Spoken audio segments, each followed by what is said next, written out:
Thank you ever so much for that lovely introduction. It has been a long time since anyone has called me Gorgeous George. Probably the last time, maybe the first time, actually.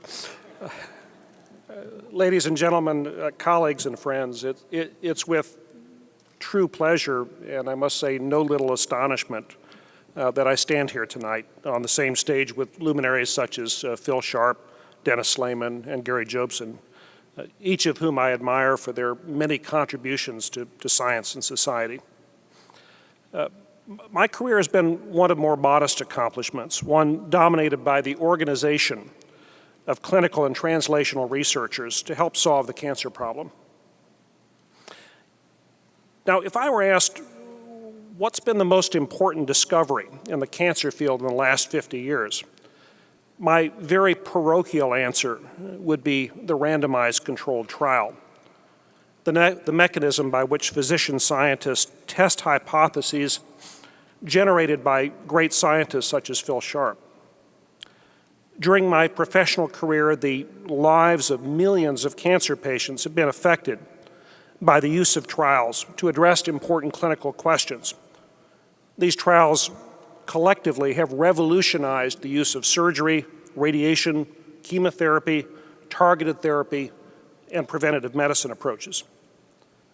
They've identified what is true as well as what is useful. They are simultaneously both the means and the measure of success for cancer patients. Now, clinical trials require armies of engaged physicians, nurses, and data managers, as well as courageous patients literally willing to put their lives on the line. They require the efforts of scientists to generate hypotheses, companies who develop new therapeutics, and statisticians who provide scientific rigor. And perhaps most importantly of all, they require an engaged public, a supportive public, as represented here tonight by Gary Jobson. If I have the good fortune to stand here tonight, it's as a representative of the many collaborators who make clinical cancer research possible.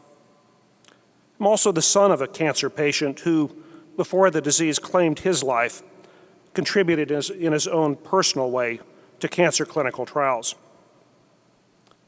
During my career as a medical oncologist specializing in the study of breast cancer, I've borne witness to several transformations in our field.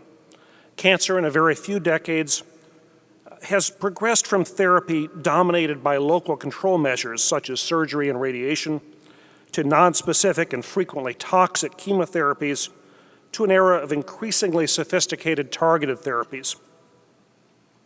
Dennis Slayman, also honored here tonight, has been a champion of such therapies. We are now, I think, on the cusp of a new era, one that someday soon we hope may bring the cancer story to a close.